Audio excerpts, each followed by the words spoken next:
사무엘하 24장 몇 군데를 제가 읽도록 하겠습니다. 1절부터 10절까지의 말씀과 그리고 뒤로 가서 17절 그리고 24절, 25절 이렇게 세 군데를 읽습니다. 여호와께서 다시 이스라엘을 향하여 진노하사 그들을 치시려고 다윗을 격동시키사 가서 이스라엘과 유다의 인구를 조사하라 하신지라.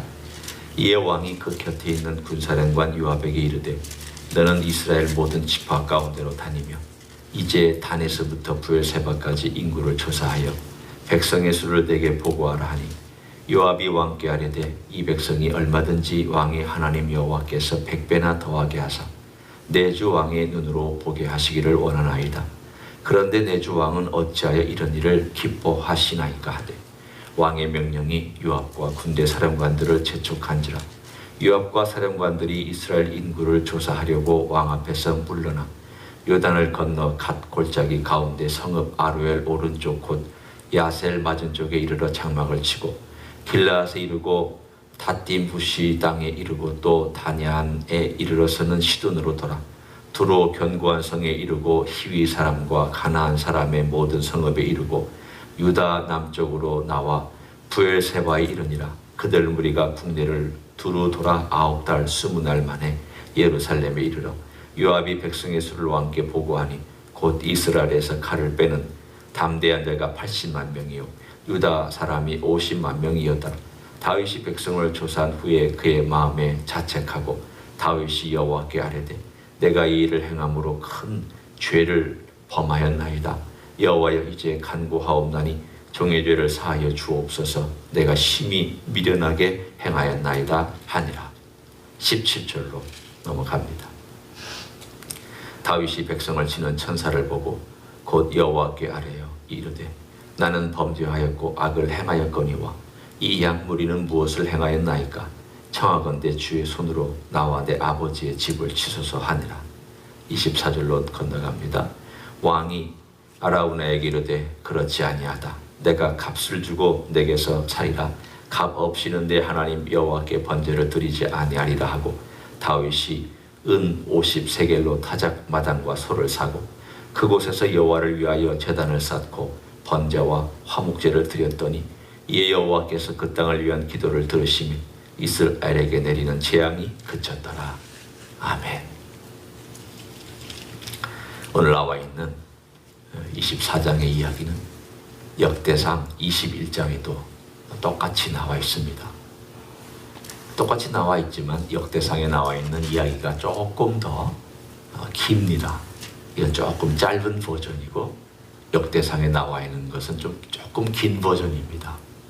그리고 약간의 수치가 다른 면들이 있습니다. 이 두 가지를 제가 합쳐서 비교해서 이야기를 여러분에게 전달합니다. 오늘 이 사건은 언제 다윗의 시대에 말년인지 중간인지 잘 나와 있지 않습니다. 다만 한 가지 알 수 있는 것은 태평성대가 이루어졌을 때 주변의 모든 적들도 잠잠하고 내부의 모든 문제들도 어느 정도 해결을 하고 나서 이제 인구를 좀 조사해야 되겠다. 그리고 이 인구가 얼마나 살고 있는지 저 북쪽부터 하나님이 주신 저 축복의 땅 북쪽부터 이 축복의 땅 저 남쪽까지 하나님의 축복을 우리가 좀 확인하고 싶다. 그러나 여기에는 숨은 의도가 있었습니다. 보통 사람들이 겉으로 말하는 의도의 말과 속에 숨겨진 의도가 다를 때가 있습니다. 겉으로는 좋은 것으로 포장하고 있지만 속은 그렇지 못할 때가 있습니다. 오늘의 사건이 바로 그런 사건입니다. 그런데 이 사건의 이 속에 일단 인간 측면에서의 가지고 있는 그 동기는 다윗과 그 주변의 사람들, 물론 이제 요압이나 이 사람들은 말리고 있지만 특별히 다윗의 모습 속에서 교만함이 있었습니다. 내가 얼마나 큰가? 내가 얼마나 큰 일을 행하였는가? 그리고 이 땅이 얼마나 복된가? 한편으로는 하나님의 이름을 내걸었지만 다른 한편으로는 얼마나 자기가 애쓰고 수고하고 자기가 얼마나 귀한 일을 했는가를 인정받고 싶어 했습니다. 사람은 묘하죠.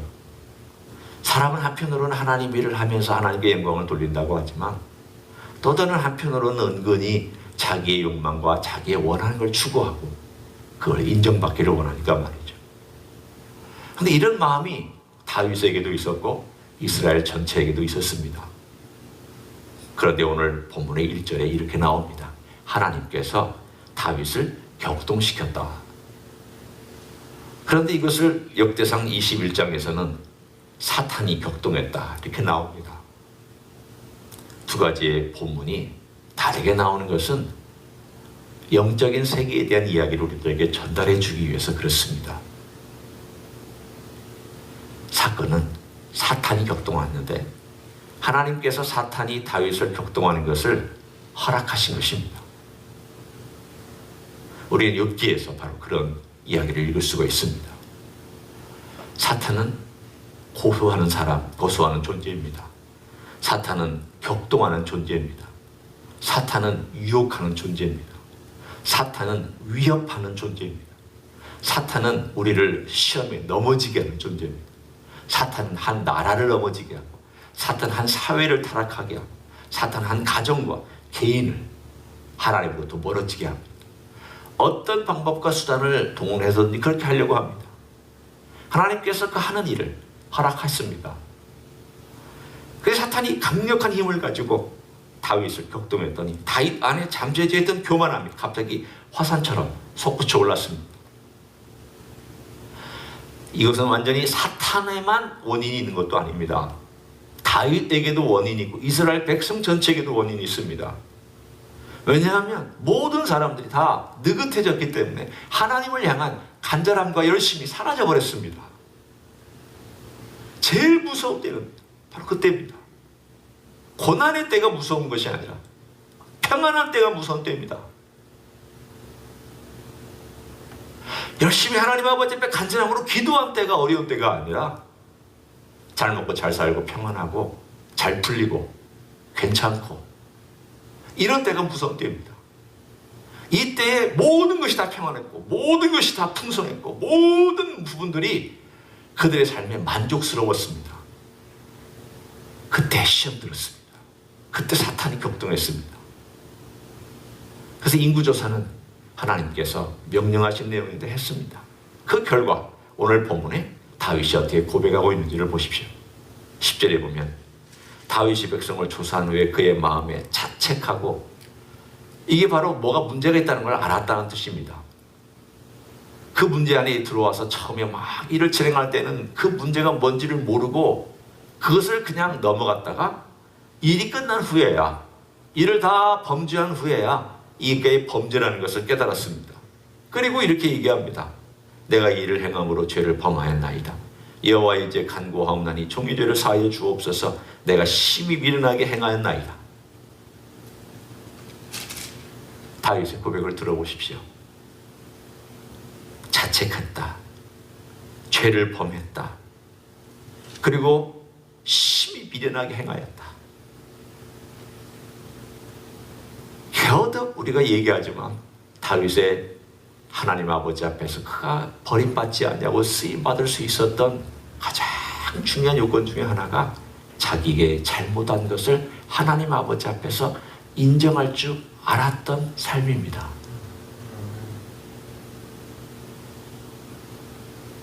사울과 다윗의 차이점입니다.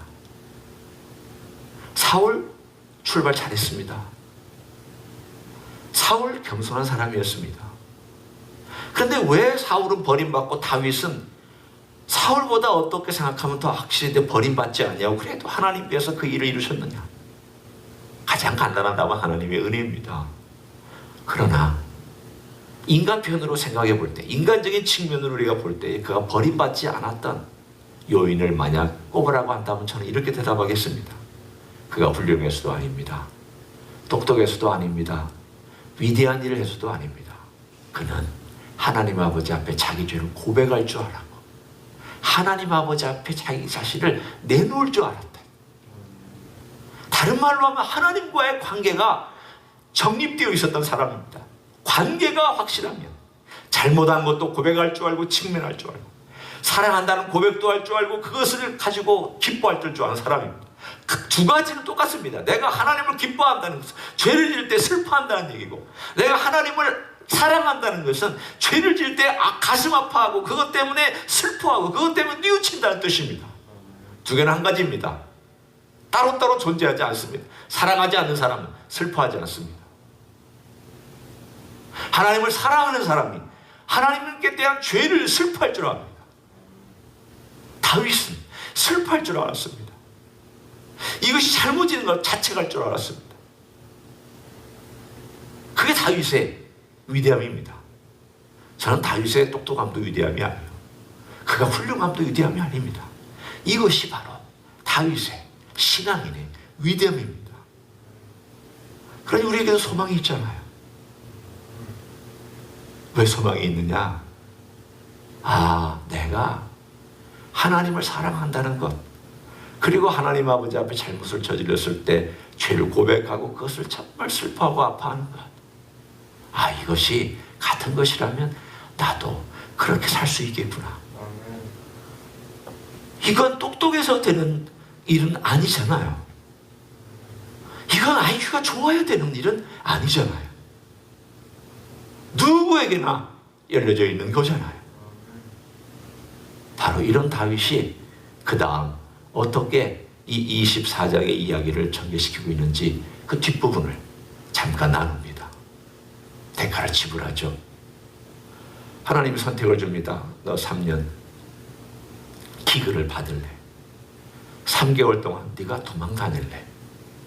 3일 동안 역병으로 내가 직접 치는 그러한 벌을 받을래? 이렇게 세 가지를 선택하라고 하니까 다윗이 첫 번째도 아니요, 두 번째도 아니요, 하나님의 손에, 긍휼하신 하나님의 손에 맡기는 것이 없겠다. 그래서 그 손에 맡겼습니다.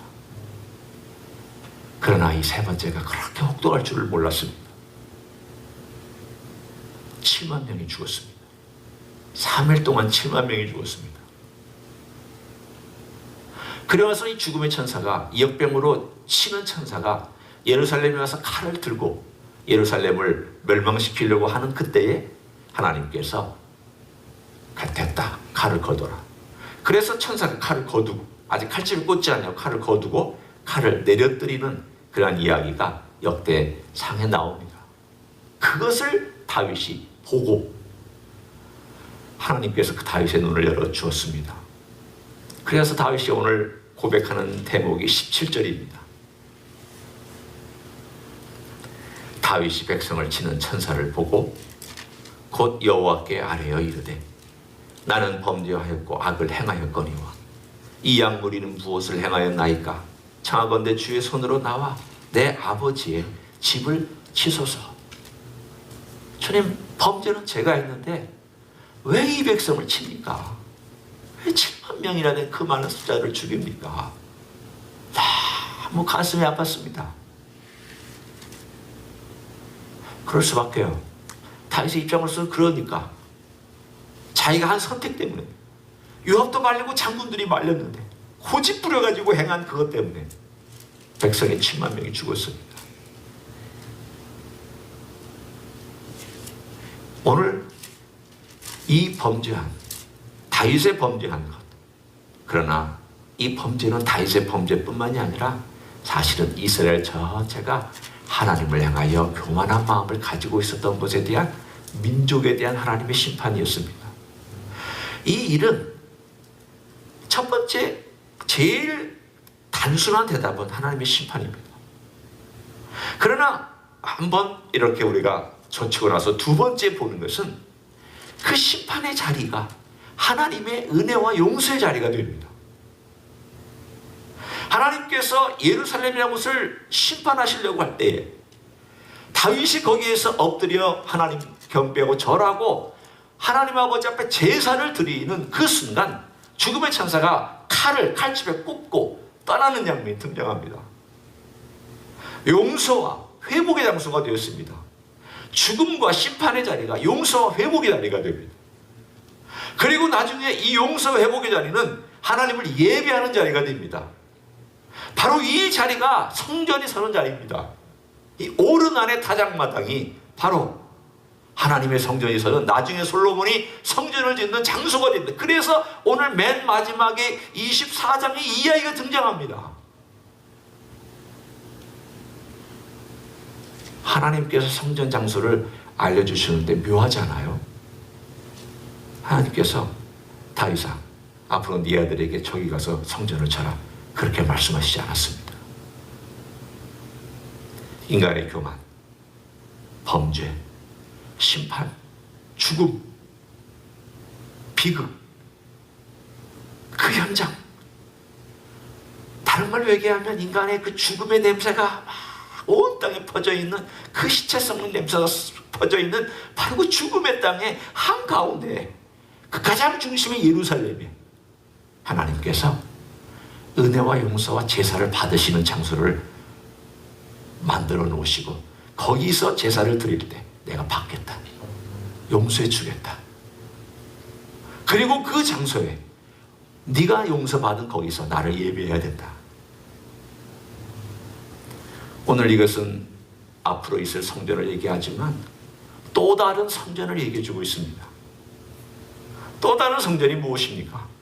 바로 예수님 자신입니다. 예수님은 자신을 성전이라고 그러셨습니다.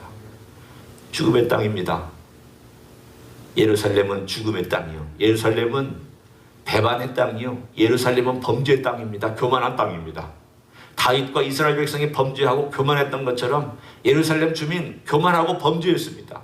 자기에게 오신 메시아를 십자가에 못 박으라고 했습니다. 죽였습니다. 심판의 자리입니다. 십자가는 죽음과 심판의 자리입니다. 그러나 이 죽음과 심판의 자리가 용서와 화해와 회복의 자리가 됐잖아요. 하나님이 뒤바꿔 놨잖아요.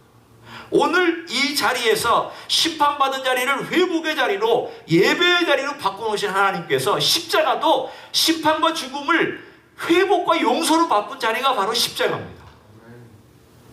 하나님의 절묘한 이야기를 우리들에게 전달해주고 있습니다. 우리가 어디서 용서받나요?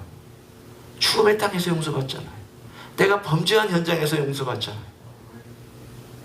비극적인 삶의 일이 용서받고 회복됨으로 새로운 이야기가 전해지기 시작하잖아요.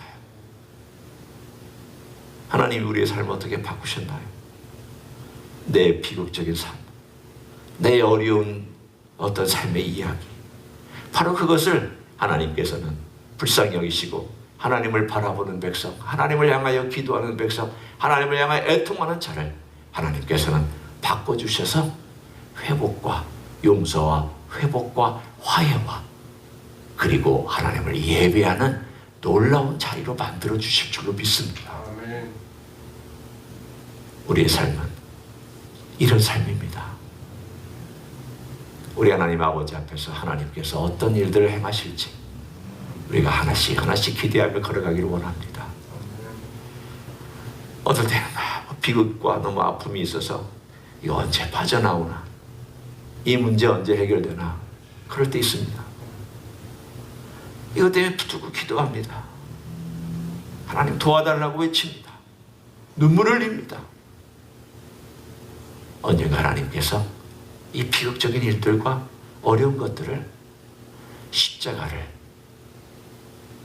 뒤집어서 축복의 도구로 만들듯이 언젠가는 이러한 어려운 모든 문제들도 뒤집어서 하나님을 더 알아가고 하나님 아버지 앞에 복을 받는, 그래서 하나님을 더 경험해가는 그런 기회와 장소로 변화시켜 주실 줄로 믿습니다.